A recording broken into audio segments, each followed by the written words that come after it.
I arrived home early, got an email, and saw her with her lover at the office Christmas party. I happened to drive past the motel and noticed her car parked outside the room. There must be other ways for a cuckold husband to learn of his wife's adultery.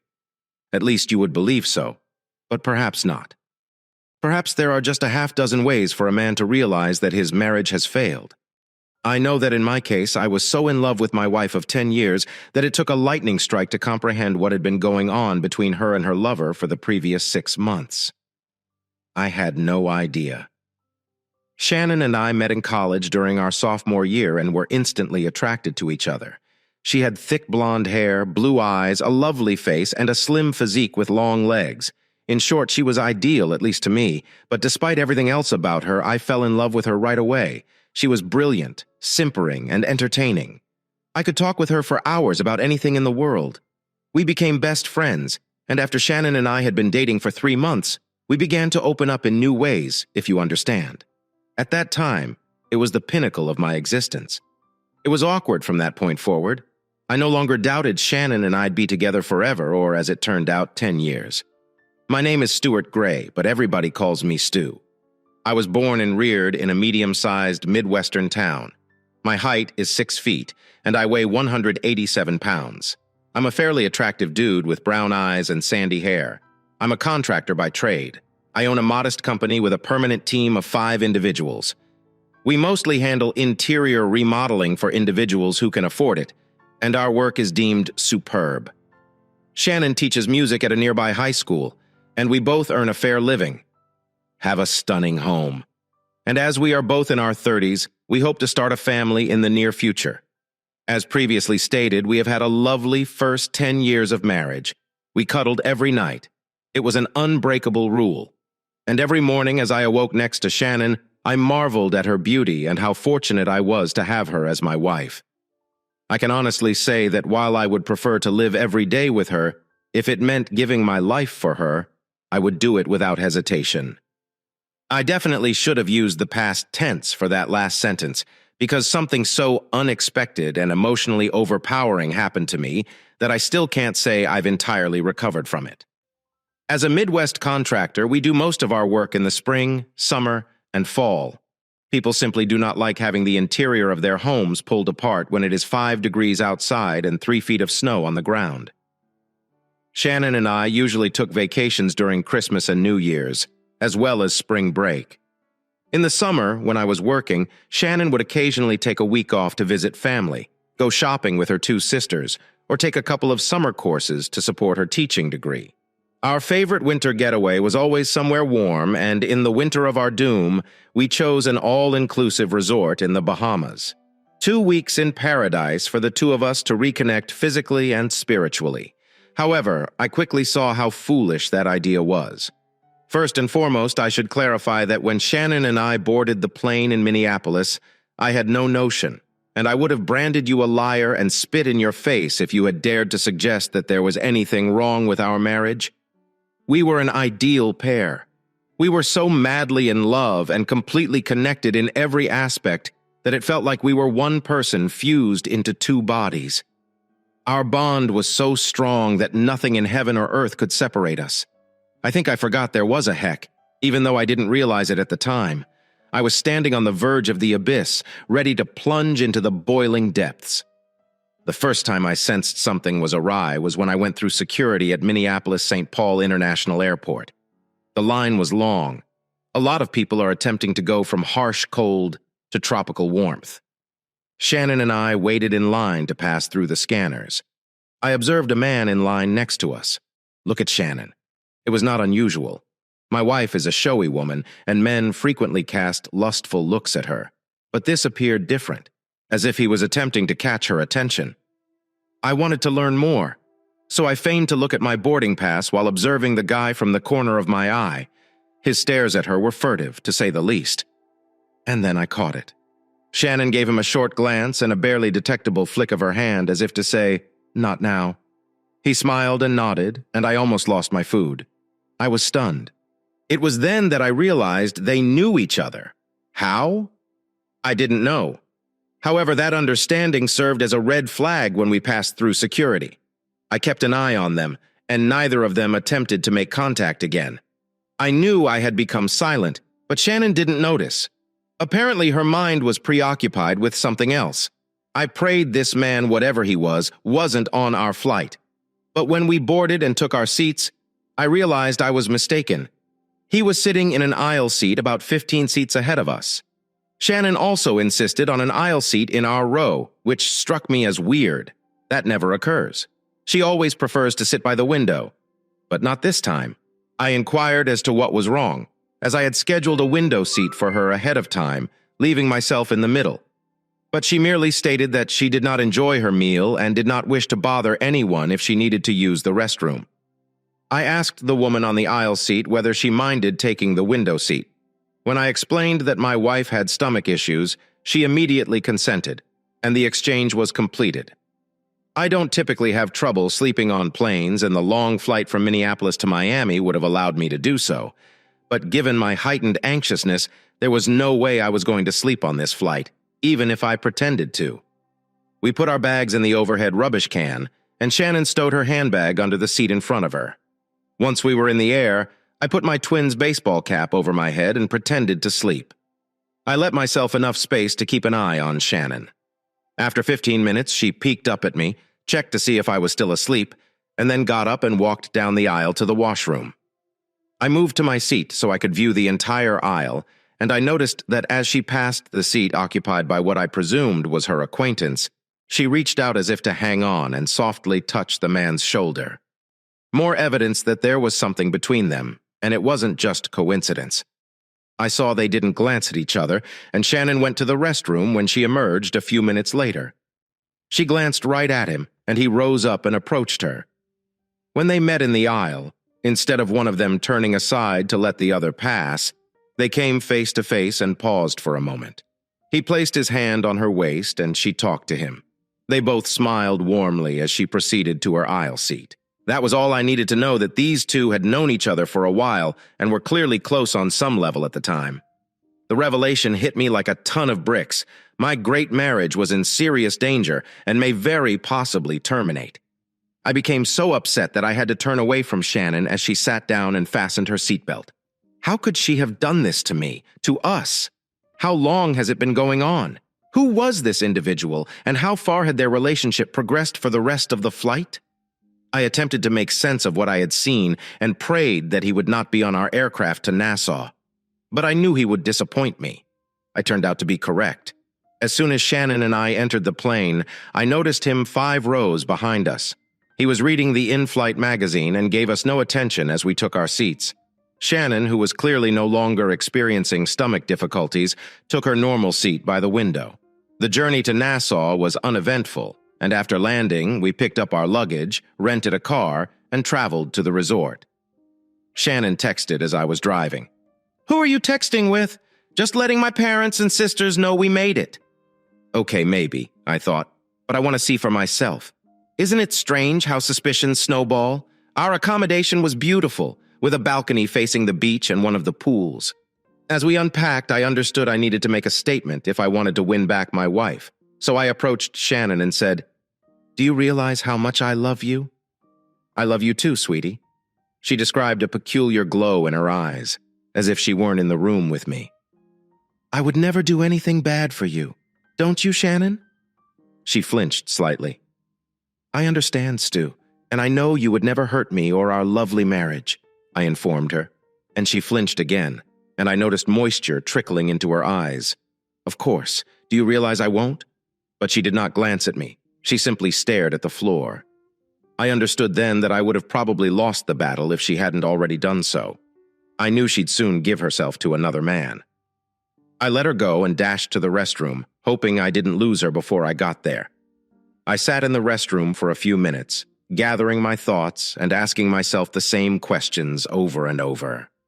How did this occur? What did I do to lead her into the arms of another man? Why hadn't I seen anything a few weeks or months prior? But most importantly, what can I do to prevent her from entirely wrecking our lives? Is it too late? I cleansed my face and left the bathroom. Shannon stood there with an odd expression on her face. My God, Stu, I just had my period and didn't have anything with me. What about my menstruation, Stu? It's only just started, but you received it a week ago. How could it restart? I do not know. However, this does not always happen. Perhaps the exhilaration of the vacation caused it. I need to walk down to the gift shop and buy some tampons. She departed, closing the door behind her.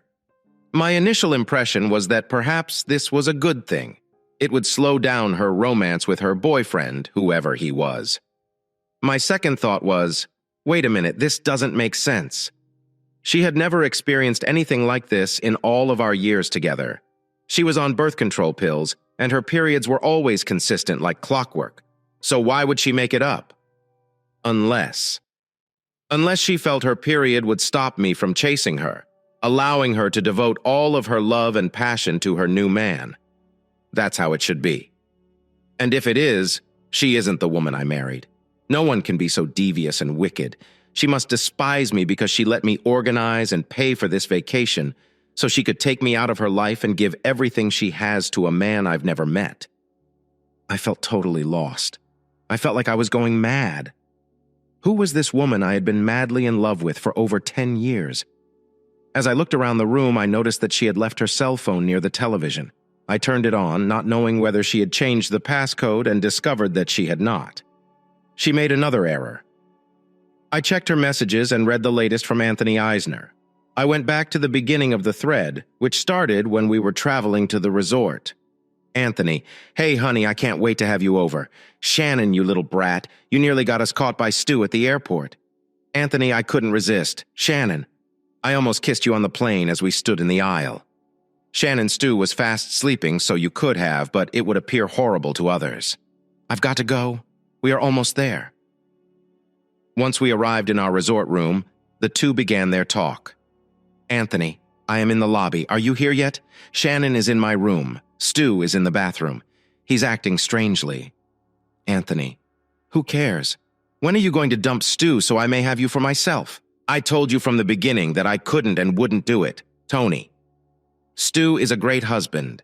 He loves me, looks after me, and provides me a life that you could never provide. Anthony, you know what I'm better at. Shannon, ha ha, yes, you are better at that. But I need more than that. And Stu offers me that. Stu and I are preparing to start a family. So the next 2 weeks are exclusively for you, darling. I promised Stu that I'd stop taking birth control pills when we returned home, but I actually stopped almost 3 weeks ago. So you have a chance to give me your baby, which Stu will raise as his own. Anthony, you are so cruel, Jan, but I adore it. But what if he makes you pregnant? Shannon, I'll tell him I got my period again, and interestingly enough, it will last the entire time we're on vacation. Anthony. Are you sure he'll purchase that? Shannon. Of course he is. He loves me and knows I would never lie to him. Besides, when we get home, I will make it up to him. Anthony is incredibly stupid. What a loser. I stood there in full disbelief, began to change her phone, and then stopped. There is a possibility that I will be able to utilize these communications as evidence in the divorce. I began to switch her phone to my own and then realized, screw her. My phone has all of my personal information on it. She created this situation on her own. Allow her to try to get out of it. So I retained both of our phones. I assumed it wouldn't be long before she realized her phone was missing. But by then, I would be long gone. I could feel bile rising in my throat, which caused me to gag. I strolled up to the window and gazed out at the breathtaking Caribbean Sea. I was the happiest man in the planet 8 hours ago, gearing up for 2 weeks of romance in the tropics, with the love of my life, my wife, and my soulmate. And suddenly my world was collapsing around me. I had never felt more alone, overwhelmed, and enraged in my life. I wanted to punish and destroy them both for making such a sad fool of me. Fortunately, the reasonable half of my brain eventually took over. Divorce was inevitable. There was no way I could stay with the unfaithful wife who was also my loving wife. But I wanted more than that. I sought vengeance. Looking out the window, I noticed them in the water, arms tightly wrapped around each other. I wanted to throw up, but instead I took a deep breath and reached for my DVR, which I had purchased particularly for this trip, but was now being used to film their actions. Shannon must not have looked out the window of our room while unpacking, or she would have noticed the pool right in front of her. The camera has a reasonable zoom, so I was able to obtain some good close-up shots. I despised looking at it, but I'd use it against them later. I needed a plan quickly, but my stomach was cramping and my mind was foggy. Then it came to me how she planned to spend time with her lover if I was present. They must have a plan to keep me occupied while they are together. While I was thinking about it, a simple concept came to mind. Shannon planned to spend 2 weeks with her partner, Anthony, in order to become pregnant, and I wanted vengeance. So why not do it now rather than waiting and jeopardizing their plans? First, I had to think out how they would keep me engaged while they entertained each other. I was still taking notes when I noticed them kissing once more, and Shannon hastily turned and left. She'd be back in our room any minute, and I needed to keep my emotions in check, so I walked back into the bathroom and turned on the shower to attempt to relax.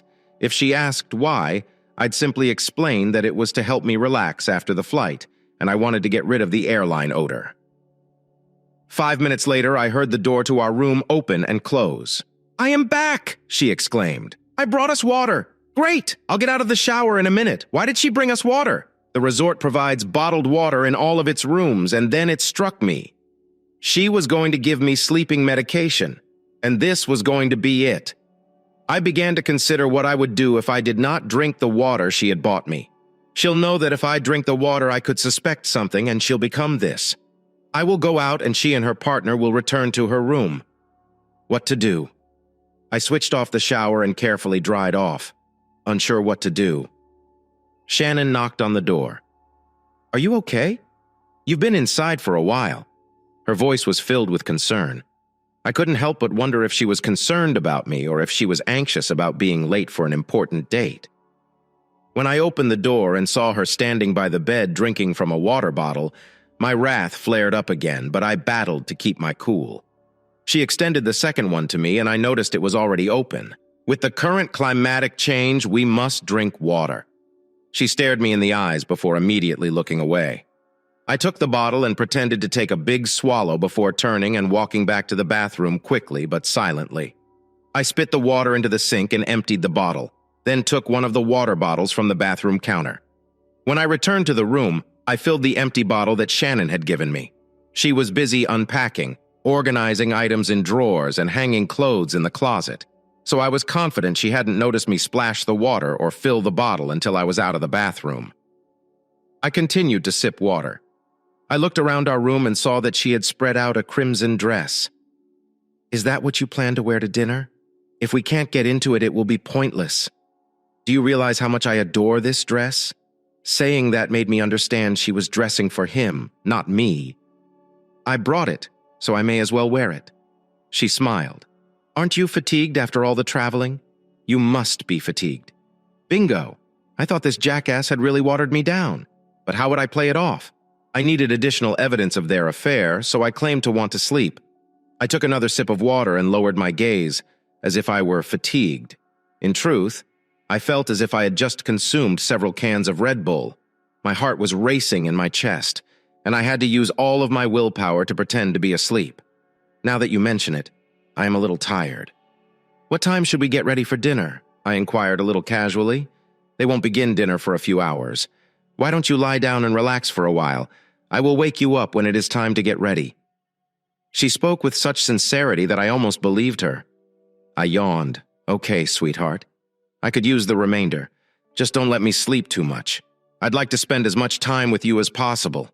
I really love you." I watched her flinch, like if I had struck a nerve. "I adore you too." She spoke with little conviction. I lay down on the bed and gently pretended to fall asleep. Soon, I was dozing lightly, and I heard Shannon take out her phone to make a call. "Oh, it worked. He's passed out. How long will he sleep?" "Then we spend the whole night together." She giggled, and I almost geb hard, but I managed to keep the appearance of being asleep. "Meet me at the Sandpiper Bar in 1 hour. I'd like to freshen up."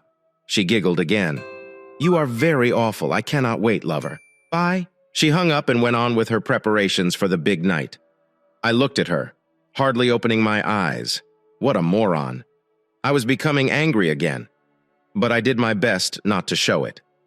She continued to get ready before entering the bathroom and beginning to shower. I knew she'd be in there for about 10 minutes, so as soon as I heard the shower door close, I stood up and went for her handbag. I began digging through it for sleeping tablets or whatever she had placed in the water bottle she had given me.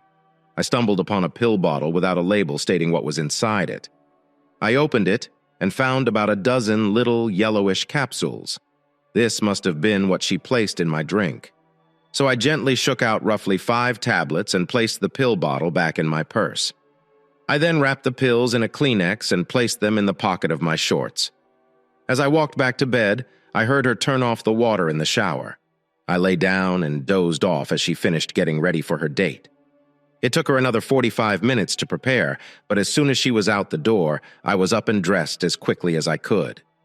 As I lay there, I had time to create a strategy. I needed additional video footage of them together to derail their plans for the rest of the trip.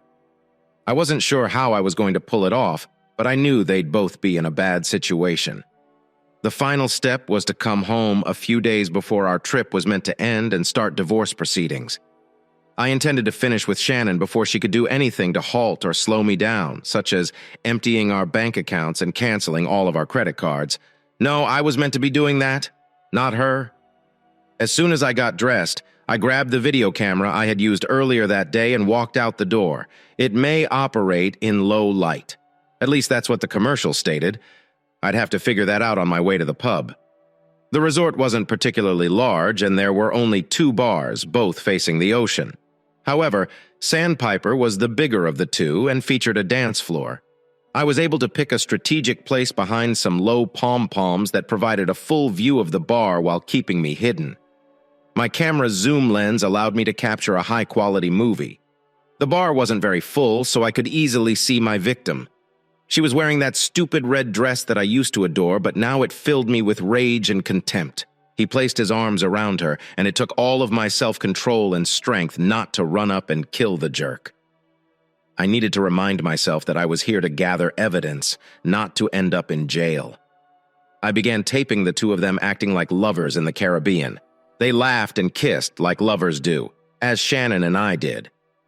After about an hour, the DJ switched on the music and everyone began dancing.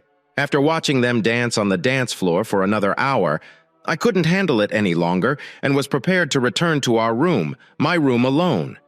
Then I spotted the 2 of them rapidly leaving the dance floor.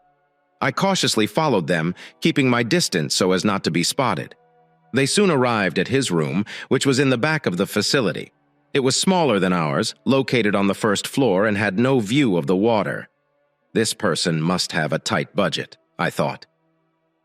They walked into his room, and I hurriedly crept closer to see if I could peep inside.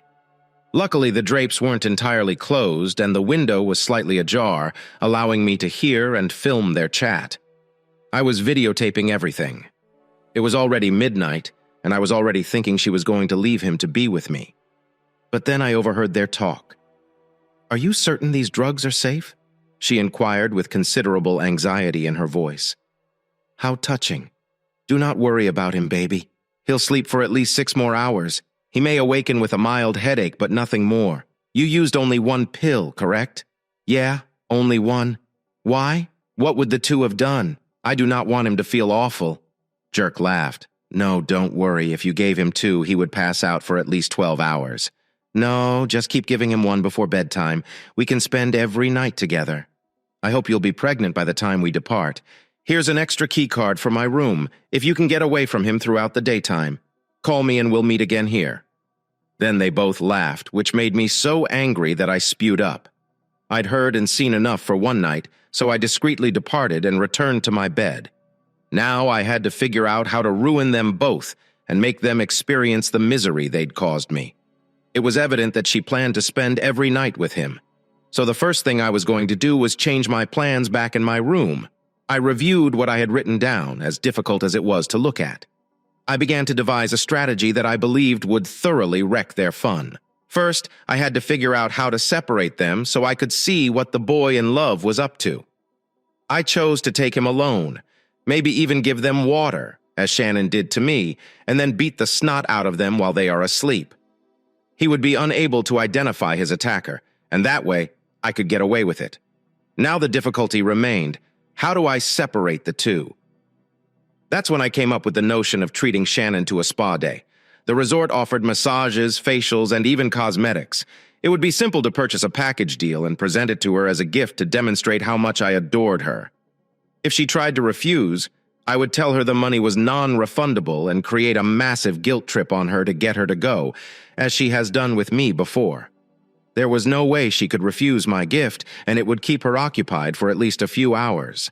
That would allow me plenty of time to give my boyfriend the flogging he deserved. I changed into shorts and returned to bed. I laid there, sleepless. I could only think of the two of them together and how I was going to kick those jerks. Shannon returned to the room in the morning, but it was only around 5 inches. She softly changed her clothing, climbed into bed, and nestled against me. I felt like shoving her away again, but I stayed motionless as if unconscious, waiting for the proper moment to awaken. A bit after 7 a.m., I began to stir and gradually feigned to wake awake. Shannon was fast asleep, so I got up and had a brief shower before going in quest of a spa. I was hoping they'd open early so I could get her a package that would keep her busy long enough for me to finish some tasks. I also wanted to see if I could book a trip home late the next morning or early afternoon. It didn't take me long to discover the spa and confirm that it was open. I walked inside to see what package discounts they were offering. A friendly young woman behind the counter assisted me in selecting a package offer. I was more concerned in how long the treatments would take than in what they were for. After selecting a package that lasted approximately 3 hours, I inquired as to the earliest time she could book it. The woman checked her computer and it said 2 p.m. This was her first accessible time. I thought about it for a bit before deciding to grab a box to surprise my wife. That concludes the matter. I went out to explore the grounds, assuming Shannon needed some rest after the previous night with her lover had likely worn her. I returned to the room at 9 a.m. and found her still sleeping soundly, so I rummaged through her purse and discovered her cell phone. I examined her text messages and saw one from him that he had sent within the last hour. "Anthony, you were fantastic last night. Is there any prospect of getting away from Stu to have some fun throughout the day?" My anger was returning, but I suppressed it. I was terrific at it, but I realized the end was close. Shannon snarled, so I put down the phone and softly kissed her forehead. "Good morning, sleepyhead. I apologize for falling asleep last night and upsetting our dinner arrangements, but I have a surprise for you." She grinned and yawned. "What type of surprise?" "I booked you a spa day to make amends for last night and to show you how much I adore you, even in my drowsy state." I watched her flinch slightly and her eyes were filled with uncertainty. At that point, I realized she was doubting if she truly loved me. I gazed in her eyes. "Is everything okay? You do not like my gift?" "No, I love it. I only wish you had asked me first." She smiled weakly. "If I had, it would not have come as a big surprise. Look, you don't have to rush to the spa right now. I made a reservation for 2 p.m. so that we can spend time together. Okay?" She nodded. "You are extremely thoughtful. Thank you." When she kissed my cheek, I believed I could smell sailors in her breath. What a dishonest little fool. "So why don't you get cleaned up and we go to breakfast?" I got out of bed when she sat up. She then got out of bed, grabbed her purse, and proceeded to the bathroom. I understood what she was up to, but I didn't want to raise her suspicions. So I went to check out the window and noticed an unusual scene. Anthony was sitting by the pool, speaking with a couple of young women and glancing at his phone. Then I noticed him typing and quickly put his phone aside. She must have informed him of my unexpected gift, but he didn't seem unhappy about it. His focus quickly returned to the two women who appeared to be laughing merrily at something one of them had said. Then he gestured with his hand, and the three of them went out of sight. It occurred to me that Anthony might be preparing backup plans in case Shannon was unable to join us for some fun after lunch. That may be really beneficial. Shannon and I were at the buffet table about an hour later, filling our plates with food. More specifically, I was loading my plate while she was having fruit and coffee. "I'm not hungry, baby." "Do you have your period?" I inquired. "Yes, I guess so. I don't feel like eating." She shifted her gaze away. I couldn't help but wonder what Anthony had said in his message, which appeared to disturb her. It didn't matter because my scheme appeared to have had the desired effect on them. Or at least her. After breakfast, we went for a walk on the beach to see the water. I carried my camera with me and photographed the beach, palm trees, and Shannon. She would smile sweetly, and I would say things like how beautiful she was and what a wonderful mother she would be. Then she flinched. Her expression showed signs of uncertainty and guilt. "What is wrong with you, baby? Are you all right?" I could tell she was starting to. "It's not me. Feeling guilty. I'm fine. I am just a little fatigued.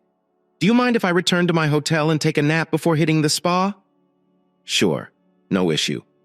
I understand how unpleasant it is to be on vacation while also having your period. Go lay down, and after your spa treatments, I'll be waiting for you in your room. I am confident it will benefit you." She turned and walked back towards the spa, not even kissing me goodbye. Well, I'm going to blow her off for a long time. The only thing left to do is find Anthony and make him pay. As I continued going down the beach, lost in my thoughts, I noticed two couples approaching me, and the woman I recognized from my morning conversation with Anthony. They were now joined by two enormous men who appeared to be Vikings defenders. As I approached, I began to hear their talk. "Come on, sweetheart, don't do that. You knew Dave and I wanted to go fishing, and they had 2 spots open. We'll get back before dinner. Sure, you guys can go do anything you want while we're stuck here at the motel. There are so many things you could do here, babe. Go shopping in town or relax by the pool or at the beach. You may even use the gym they offer here. Do you think I'm fat? You should start chatting." "No, darling, that was not what I meant. It's just that there are so many things you can do here. That's all." As they passed me on their way back to the resort, I could tell he was losing it. But he persisted, to no effect. After roaming around the beach for a time, I decided to return and find out what the boy in love was up to. I was concerned Shannon had missed her spa appointment and was with him. But if that's the case, I might be able to acquire some additional footage of them together. I went around the spa for over an hour before finding myself outside Anthony's room. There were voices within, but Shannon's was not one of them. I carefully prepared my camera and approached the window.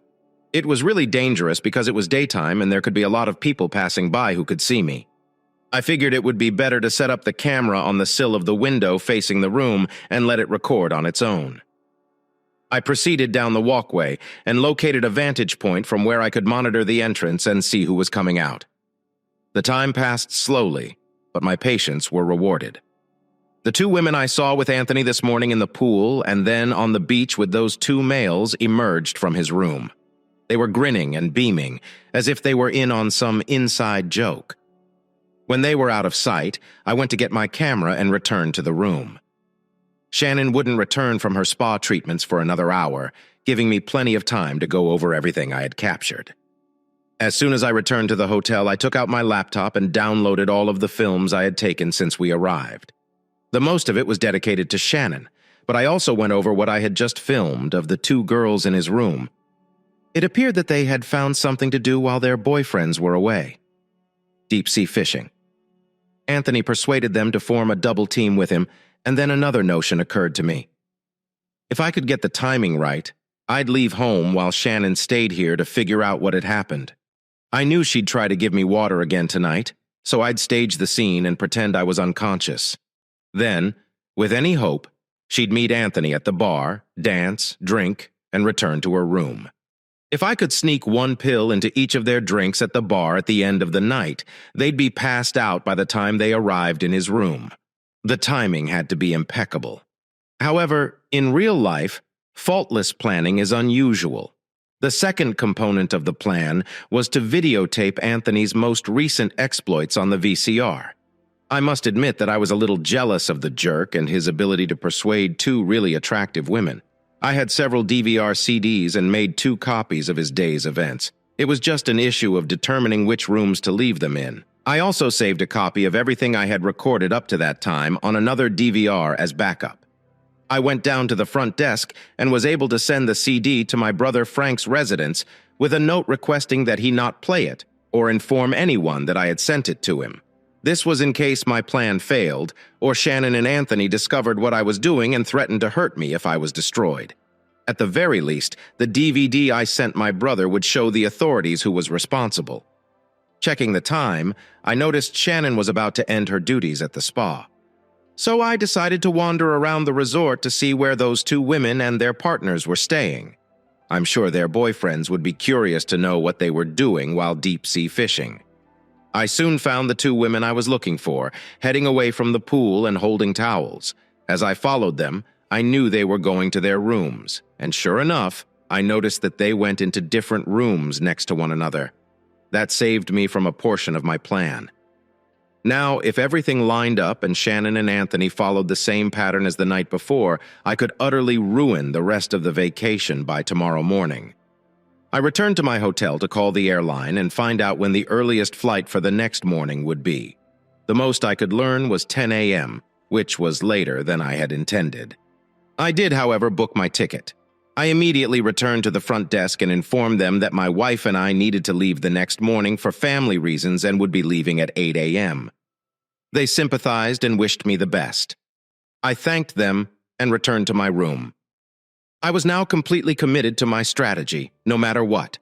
If things did not go as planned, I would still board a plane in the morning and arrive home before Shannon. At the very least, I'd be able to mess her up before she returned. But even if everything went as planned, she'd be imprisoned here for a few days, if not weeks, before returning home. And that would give me enough time to completely screw her over. The plan was straightforward. First, make Shannon believe her water plan succeeded and pretend to fall asleep so she and Anthony may spend the evening together. Second, I'll return to the bar, monitoring them and waiting for the right moment to sneak the substance Shannon tried to use on me into their drinks. If I time it well, they should pass out before they reach his room, or when they get back into it. The time should be ideal. Third, after they're in the room, I'll enter, move Shannon back to our room, and then return to grab everything Anthony has from him. I began removing his wallet, cash, passport, credit cards, and clothing, as well as whatever else he had brought with him on the trip. Then I found it. Anthony went into the rooms of the two ladies Anthony had been doing it with earlier in the day and slipped the DVR discs under their doors, hoping that one of their partners would see them first and play them back. I'm sure they wouldn't be pleased to learn what their ladies had been up to while they were gone. Anthony's room number is plainly displayed on the video, so they should have no trouble finding it. Fifth, because of Shannon, what I did to Anthony was take everything she brought with her on the trip and left her with only her clothing and pocketbook. I would leave a letter in her empty handbag to let her know who was to blame, so everything was prepared, and now all I had to do was wait for the players to do their tasks. Shannon returned to the room about 5:30 p.m., more relaxed and radiant than before. It hurts me to think that she had damaged our marriage, and that I would never be with this stunning woman again. Stu, thank you very much for the spa experience. It was incredible. I feel like a new lady. She was beaming. I'm very glad you liked it. When I first informed you about it, you weren't too excited, but I'm delighted you enjoyed it. I just wanted to let you know how much I adore you. I watched her flinch again, but tears sprang from her eyes. Thank you once again. I thoroughly enjoyed it. I also love you. This time, she spoke with a lot more passion and emotion. Anytime, darling. We have 7 dinner reservations tonight. Let us rest before preparing for dinner. She nodded and went into the restroom, carrying her purse with her. She came out a few minutes later with 2 bottles of water and offered one to me. Drink this. I want to go dancing tonight, so you should start moisturizing now. She gave me a wink. Okay, please let me use the restroom first. I laughed. I repeated the previous steps once inside. I emptied the bottle and replaced it with water from one of the ones on the counter. I flushed the toilet to make it appear as if it was time for me to go and return to the bedroom. I kept drinking the water, and after about 15 minutes, I pretended to sleep. Soon I was snoring, pretending to be asleep, and watching Shannon prepare for her final date with Anthony, unaware that she was doing so. She entered the bathroom and started taking a shower. I instantly got out of bed and took her phone to check what her lover had sent her. Shannon is unable to go this afternoon. Stu purchased me a spa package. Can't say no to that. I have other plans for the day. Shannon, are we still on for today? Yeah. After reading that nonsense, I wasn't as irritated because I knew the finish was approaching. All I had to do was follow them to the bar, watch them dance for a few hours, and then offer them a drink. Easy. Perhaps not as much. I searched her purse for the key card to Anthony's room. I slid it inside my pocket and organized everything. Shannon took a little more time to collect herself before doing something absolutely unexpected. She crouched down beside me on the bed and gently touched my cheek. Baby, after this week I'll be completely yours. I swear. I just need to get this out of my thoughts before we start a family. I wish I could say you'd understand, but I have to do this.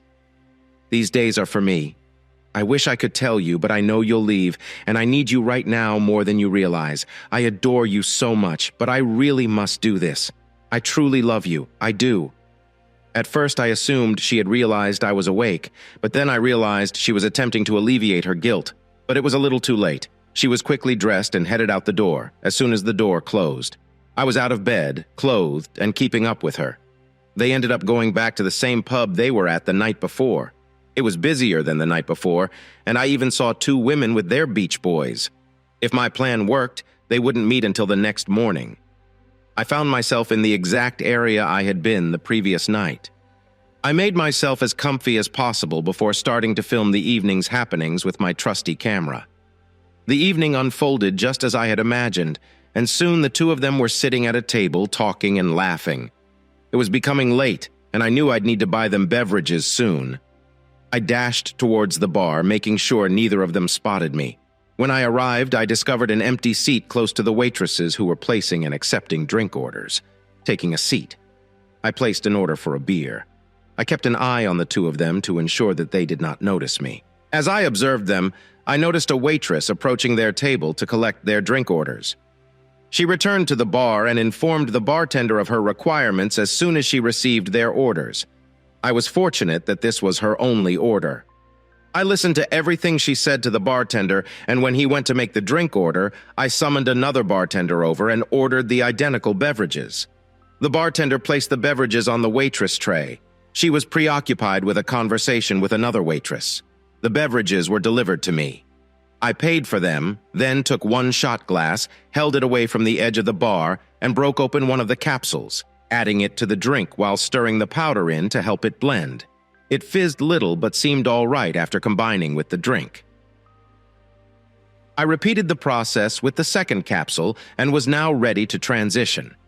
Taking a drink in each hand, I began to push past the waitress, keeping my body between her and the bar until I could switch. I moved quickly and happily. The pub was crowded enough that no one noticed. I walked past the waitress and turned to deliver the drinks to the delighted couple. I promptly exited the bar and returned to my position outside to watch and wait. The waitress delivered their drinks, and I observed the scenario, hoping I had chosen the proper moment. It was slightly past 1 a.m. So, if everything went as planned, they'd be out strolling until 1:01 a.m. or so, which worked wonderfully with the remainder of my strategy. All they had to do was finish their drinks and return to Anthony's room before passing asleep. They sat there, sipping their beverages, and I became apprehensive. What if they don't finish their beverages? Anthony then leaned over and spoke to Shannon. She grinned, and both of them quickly finished what was remained of their drinks before leaving the pub. Thank God I moved fast behind them because they appeared to be in a hurry to get back into the room. Shannon had begun to stumble and appeared to be having difficulty walking at this point. Anthony grasped her hand, wrapped his arm over her neck, and supported her. Anthony had begun to wobble by the time they arrived at his room. By the time they arrived at his door, she could hardly stand on her feet, and he was becoming increasingly shaky. He groped for the key card and, after a few feeble efforts, was able to open the door and enter the room. The door shut. I waited a few minutes before retrieving the key card I had taken from Shannon's purse and opening the door. I could hear Anthony's voice as I entered the room. "What's wrong with you, baby? You didn't drink much." He was speaking in a slur. As I entered the room, I understood he was going to be hung over. Shannon was unconscious, face down on the bed. Anthony was shaking her, attempting to rouse her up. "Come on now, baby. It's time to get something done." He glanced around and noticed me walking in. "Hey, who are you?" He started to straighten up and nearly fell down. "I am merely her husband." "Loser. Why don't you pass out like a nice guy and let me get her out of here?" As if on cue, he gently sank to the floor and stayed there. Moving closer to the bed, I began searching for his cell phone, which was laying on the floor next to him, and took it in my hands. I wanted to see what messages and photographs he had on there. I soon found myself browsing through hundreds of photos, the most of which were benign enough. But then I realized he had not paid. He had a folder filled with dozens of photographs of ladies. I didn't recognize most of the women. However, as I began to go through the pictures, I saw a few photos of Shannon. Some of them were female instructors at Shannon's school, while others were the wives of multiple male teachers. That's quite fascinating. Anthony appears to be quite the player in terms of other men's spouses. This was going to end badly. I went through his contact list and decided that these images, as well as those of my soon-to-be ex-wife, should be made available to everyone on his list. It took me a few minutes to tag and email all of the images to everyone, including the husbands of the wives he had photographed. When he returned home, he was met with an unwelcome surprise. I transferred Shannon's images and movies to her phone and then from her phone to mine. I later used them for personal reasons. Some could call it blackmail. After turning off his phone, I began gathering all of his belongings, including clothes, toiletries, and other items that he had brought with him on the vacation, and put them carelessly into a suitcase. I also searched his pockets and took all of his cash, wallet, credit cards, driver's license, and passport. I knew it would be impossible for him to leave the island without a passport.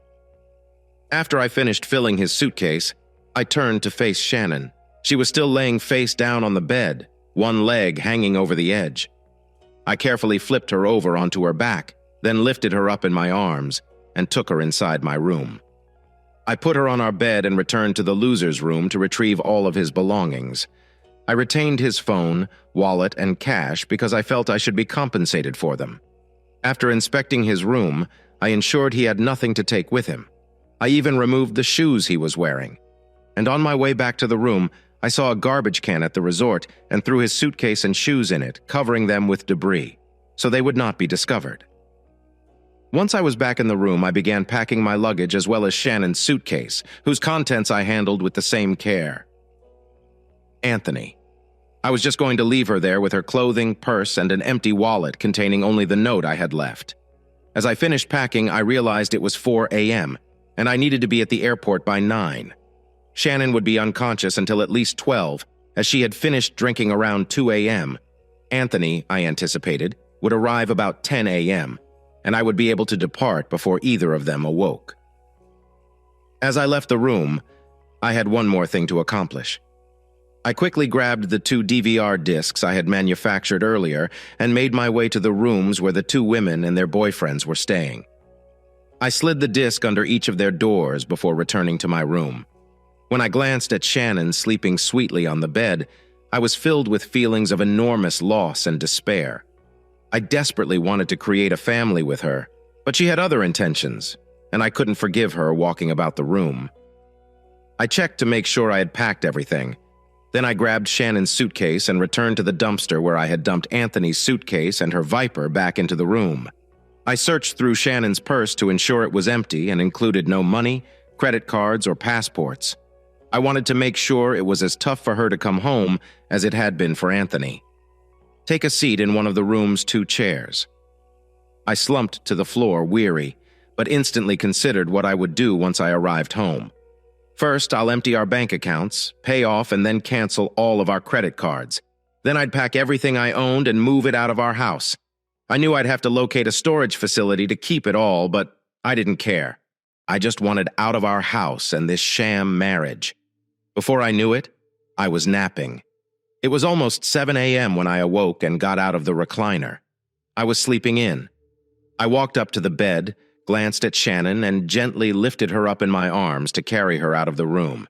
I walked down to the pool and left Shannon on a lounge chair. I didn't want her to be present when they came to clean the room and prepare it for the next visitors to return. I gathered my bags and checked around one final time to ensure I had everything before leaving. I still held Anthony's phone, but suddenly an idea struck me. I returned to the pool and grabbed up Shannon's phone. I began sending out these photos and movies to everyone on her contact list, with a few exceptions. Her nieces and nephews were too young to see these items, but I was confident her mother, father, sisters, and co-workers would be interested. I went up to the front desk and requested a piece of duct tape. I removed the battery from her phone, covered the contacts with a little piece of duct tape, and then reinserted the battery. It appeared like her battery had died. I also made sure she didn't have a wire for charging your phone if you didn't have any money. It would take a time for her phone to work. It was roughly 8 a.m. I overheard yelling and screaming. It was the boyfriend of one of the 2 women Anthony was seen with yesterday. Apparently, their ex-boyfriends had seen the footage. I snuck beneath their door. You are the fool. You can inform your family that the wedding has been called off, and I don't want to see you again. Jerk, you can find your way home. A guy was ranting at his girlfriend. While his girlfriend pleaded with him, the other guy merely gazed at him, stony-faced. Baby, please don't leave me. I apologized. It was a stupid error. Furthermore, you retaliated. She started crying. You're a cheat. Go back to your new boyfriend.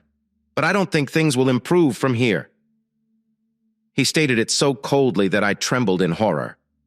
I'm curious what they did to poor old Anthony, so I guess I will never know. The next sound I heard was an ambulance's siren halting in front of the house. I realized the superintendent had come out of his office and was immediately leading the paramedics down the walkway to Anthony's room. I sincerely hoped he was okay. As others gathered to see what was causing such excitement, I casually got a cab and drove to the airport. When I turned on my phone, I realized there was a voicemail message, so I called it up. I listened to my brother Frank's message. Stu, what is going on over there? I got a lot of shots of Shannon. What is going on? Are you aware of this? Call me as soon as you receive this message. When I arrived at the airport and waited to board the plane, I contacted him back and explained the issue. Shannon was having a good time with Anthony while we were on vacation, and she was attempting to become pregnant by him. My brother was astonished and thought I was joking at first, but I told him to view the video again. He apologized for what had happened and stated that if I needed anything, I could call him. I thanked him, hung up, and soon found myself traveling home alone, turning on Anthony's phone as soon as I landed. I discovered a dozen voicemails and more than 30 SMS threatening to harm him. Apparently, the photos and movies I supplied were not popular. After I picked up my belongings, I drove home after retrieving my automobile from the long-term parking lot. As I drove home, I began to plot what I would do next. Divorce was an option, but I knew she'd get half of everything, which did not appeal to me. She cheats, but still gets it in the divorce. It did not seem fair. While I drove, another idea began to shape in my mind, and I mentally made a list of things I would need and how to do it. She damaged our marriage, and I was going to make her life miserable. When I arrived home, I called my brother and asked him if he could assist me move my belongings out of the house over the next few days. I wanted to finish it before Shannon returned, so she'd come home to an empty house. When I eventually switched on my phone, there were more than 20 voicemails and a dozen SMS. Many were from Shannon's sister, who wanted to know what was going on and why Shannon wasn't responding her calls. Other members of Shannon's family asked similar inquiries. I was relieved that Shannon had left no voicemails or texts, implying that her phone was not working, and she had not yet understood what had happened. I grinned as I pictured her finally getting her phone to operate and then seeing all of the text and voice messages asking about the photographs and videos she had sent from it. She was about to receive a very bad surprise. The first thing I did was deactivate all of our credit cards and transfer the funds from our joint bank account to my personal account. Then I began packing up my clothes and other personal belongings. I wanted to save all of the presents Shannon had given me throughout the years. We were going to throw it away, unless they were actually worth something. Then I'd either sell them online or go to a pawn shop. As soon as I arrived home, my house phone was unplugged, so anyone attempting to contact me had to dial my cell phone. It was around 11 p.m. When I finally looked at my phone, I noticed multiple messages and voicemails from Shannon. She seems to have been able to get her phone to operate again. The first few messages asked, "Where are you? Why did you leave me here? Are you all right? I think I was robbed." When she received the messages, the tone changed. And I'm sure she received numerous SMS and voicemails about the photos sent from her phone to everyone on her contact list. Why? Why did you treat me this way? Couldn't we have talked first? I simply disregarded the rest of her messages, believing that it would only irritate her more. The following day was incredibly hectic. I had no idea when Shannon would be able to return home, so I had to act quickly. First, I went shopping again to box up the rest of my possessions and rent a large enough storage container. Then I went to the bank to ensure there wasn't much money left in our joint account. I moved the balance to my business account, which I intended to liquidate, run away with the money, but I still had some tasks to complete before I could depart for good. We lived in a small house. We chose to start small and expand as our family expanded. It was a modest 2-bedroom with 2 bedrooms, a small bathroom, and a small kitchen. There's nothing spectacular. And I had a home remodeling firm, and we were really trying to make this place exceptional. Now, I had different plans, and I was rushing about town, gathering everything I needed to make Shannon's arrival at the house unforgettable. Since I was in the remodeling industry, I was familiar with building, load-bearing walls, and other related topics. Armed with this knowledge, I was about to start on a major renovation of our house, but not in the typical way. Later that morning, my brother Frank arrived with his pickup truck, and after we discussed my position, we began packing his vehicle with all of my belongings. It took nearly 5 hours and 3 visits to the storage unit, but I was finally moved in that evening. I didn't bother telling Frank about my intentions for the house or the surprise Shannon had planned for me. I knew he'd attempt to talk me out of it, so I didn't tell him. He did, however, inquire about my plans for the near future, presumably to go out of town and leave this nightmarish marriage behind.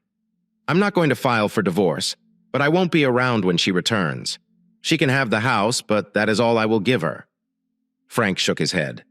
That won't work. She'll simply hire a lawyer and track you down. Get it over with. Divorce that cheating scumbag. Trying to run will only make things worse. I understand that when she catches up with you, you will be angry and upset. However, do not let your emotions dictate your decisions. Get yourself together, hire a lawyer, and pay her half. No. I know that jerk cheated on me, tried to have a baby with that loser, and then pretended it was mine. She deserves nothing. That's exactly what she'll get. See, I'm not divorcing her. No, I'm just going to leave her with no money in the bank. And with all her dirty laundry on display, Frank knew he couldn't change my mind. I'm a stubborn person, and there's not much that can persuade me otherwise. He left, but not before encouraging me to think about it and not make any hasty decisions. I had thought about it since I saw her kissing her lover. It was time to put my plan into action. I began working on the house that night and continued until the morning. I still didn't know when Shannon would be back, so I had to work quickly. The snow helped me out. Another significant storm appeared to be on its way, forcing the closure of multiple airports. Flights back and forth would be canceled, giving me extra time to accomplish my remodeling job. Another benefit of this storm was the extra 8 to 12 inches of snow it brought. There was still a foot of snow on the ground and roofs, which would have helped my idea succeed. I rarely answered the phone because I had only been back for 2 days and noticed that the majority of the calls were from Shannon. I finally decided to pick up the phone and ask her for some information. Nothing more. Please listen, baby. It was an error. Simply a massive, stupid mistake on my side. I didn't intend for things to progress this far. I am willing to do whatever it takes, but kindly excuse me. I could hear her crying, but it had no impact on me. I wanted nothing to do with her anymore, but for the time being, I needed to remain calm, offer her a glimmer of hope, and then rip it from her at the proper time. Shannon, you've harmed me more deeply than anyone else has. I'm not sure if I can forgive you or trust you again. I just want to know why. Why did you treat me this way? To us. Do you not love me? Am I not enough for you? I spoke calmly, but with a sad tone in my voice. I wanted to shout over the phone that she was a cheat and a stupid that I never wanted to see again. I needed to inform her that we had a chance to be together again. Let me explain, baby. It was meaningless, and he did not mean anything. You mean the world to me. You are my life, the reason I live. Please, God, forgive me. She started crying. I hesitated a few minutes before saying, Baby, I'm just not sure. I adored you, but you broke my heart. I doubt we can solve it. No, sweetie, we can fix it. And if we can make it through this, we'll have an even stronger love and bond. Please, darling, wait until I arrive home so we can discuss. I could detect desperation in her voice. I honestly don't know. When are you returning? There is one problem. I do not have a passport or a plane ticket. My sister is sending money to me right now. All of my credit cards were stolen. Please call the credit card companies and request that they cancel my cards immediately. It's amazing how she moved from pleading to be taken back to requesting that her credit cards be canceled. What an impressive piece of work. Okay, I will do it right now. So you don't know when you'll get home in a few days? I believe I spoke with the U.S. consulate here and they are going to issue me a new passport. So contact me when you're getting ready to depart, okay? Yes, I will. Still. Yes, I adore you. I will see you when you get home. I hung up so she wouldn't come back for a few days. Great. I figured that would give me enough time to complete all of the home improvement projects and do a few things to help me start my new life without her. The next day, Frank called to check on me and invited me over for dinner. I agreed because I hadn't had a home-cooked supper in over a week. I was living on pizza and Chinese food, and after finishing my conversation with Frank, I assured him that I would not do anything rash. Shannon then made a call. Hi, babe. I just found out I'll be getting a new passport in a few days. Now all I need is a plane ticket home. I'll be able to fly in a few days, and if I catch an early flight, I'll arrive home around late afternoon. Will you come meet me at the airport? I really want us to talk as soon as possible. That's a bad idea, Shannon. You should have your sister pick you up and drive you home. We can talk when you arrive. I just let her follow me. By the time she arrived home, I'd be at least 100 miles away. Okay, baby, I adore you, and I am confident that if you give me a chance, we can get through this. Do? Yeah, sure. We'll talk, and then see. I am not making any promises. I lied as much as she did to me. I now knew when she would be home, giving me enough time to do a few more things to cover my tracks before leaving town. First, I sold my work truck and purchased a used truck in good condition, but registered it in the name of a friend. Second, I had to inform my employees that I was closing my business due to my impending divorce. I apologized for warning them, but I couldn't leave without explaining what had happened and why. I then called an old college friend who lives in Colorado. When we graduated from college, he invited me to come and do business with him. He explained that because there were both winter and summer homes, we would have year-round jobs. He was glad to hear from me, but he was surprised by what had happened between me and Shannon, as he had known her when we were dating and always thought we were a good match. I inquired if his college offer was still valid or if he required a highly skilled handyman. He stated that he has more work now that marijuana laws have changed and that his workload has tripled over the last year, and I would be very happy to come and work for him. I asked if it could be done unofficially, as I wanted Shannon not to find out where I had gone and that she wouldn't get any money from me. Everything was set, and all I had to do was leave. Shannon called me several times a day to let me know that she loved me and asked me to forgive her. She also let me know daily when she was coming home and that I would be in better shape when she returned. The day came when she was due home. I packed up my new truck and the house was cleared of all my belongings. Everything that was left belonged to Shannon, or didn't care about me. I left very early in the morning as I wanted to get out of town without anyone noticing anything. I asked the neighbor across the street to do me a favor and write down when Shannon was coming home. I told him I would call and let him know what time she would be home since I had a surprise for her. He had no idea what was going on and that she and I were having marital problems. He happily agreed and said he would wait for my call the next day. Everything was ready to go. As I drove out of town and headed south to my new life without Shannon, it would take me at least 2 days of driving to get to my friend's house, and Shannon would be home by then as I drove. I felt less angry and more peaceful than I had in the past week. Ever since I had seen Shannon and Anthony together at the pool, I felt like my life had been flushed down the toilet, and now I was starting to pull myself out of that cesspool of despair. Around noon, Shannon called and said she would be home tomorrow, around 4 in the afternoon. She asked again if I would come pick her up at the airport, but I told her I had some things to do and that I would be home after her. She could just let me in when she got there.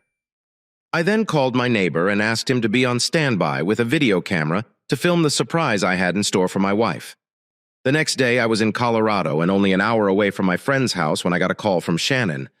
The house, it just collapsed, probably because of the snow. I had just put the key in the door and turned it when I heard a huge crack in the roof fell in.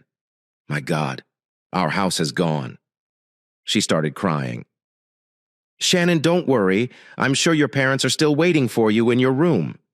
As for me, I've already made other arrangements, I said cheerfully. What are you talking about? Our house is gone. How can you be so happy about that? Now she was starting to get angry. Good. My remodeling went exactly as I planned. I rigged the house to collapse in on itself when she opened the door. I installed temporary braces in the basement and then cut all the posts in the floor with a chainsaw. The lock on the front door was wired to a switch that turned on a winch. I bought it at a pawn shop for a very cheap price. Then, with a pulley and ropes attached to temporary braces, she turned the key, turned on the winch, and our house came down. You see, my dear, our house didn't collapse on itself because of the snow, but I had a hand in it. You see, I did to our house what you did to our marriage. Good luck finding a new place to live. As for me, I'm almost to my new home. At that point, I left her and called my neighbor. Still, you won't believe what just happened. Your house just collapsed. It probably couldn't handle all that snow, but I guess there wasn't much of it. At least not enough to do that much damage. I videotaped the whole thing, and thankfully your wife is okay. She was trying to open the door when it happened. And then, like, bang. And she just fell on top of herself. He was so excited. I asked him to email me the video when he had a chance, and I wanted to keep a copy of it. After talking to him, I disconnected my phone and continued on my way to my new life. Epilogue. It's been almost 3 years now, and I've settled into a comfortable life here in Colorado. I keep in touch with a few friends in Minnesota and keep up with what's going on. I didn't want to contact family members directly, as I was sure they would let Shannon know where I was living. It seems Shannon got her wish and was pregnant with Anthony's baby for a while. She told everyone that he was mine and I couldn't be a father and would run away a coward. Even my mother believed her because she wanted a grandchild. I contacted a friend who in turn contacted my brother and told him to get Shannon to do a DNA test on the baby and my brother. If I was a distant relative, I would have a close match with my brother. If I wasn't distant, there would be no match. Like an idiot, she agreed. The results came back and my mother kicked her out of the house, yelling at her to never show up on the doorstep with that child of hers. As for Anthony, it seems he took quite a beating from those two guys at the resort and was in the hospital for over a week before he could get home. When he finally made it home, there were several other gentlemen, or should I say ex-husbands, waiting for him to add what those two guys didn't add. He has since town for parts unknown, but rumor has it that he can't do it anymore. Looks like his days as a player are over. Thank you for taking time to hear today's story. If you enjoyed this article, please like and subscribe if you haven't already. If you have a tale to tell about your or someone else's circumstance, please don't hesitate to contact me. Take care.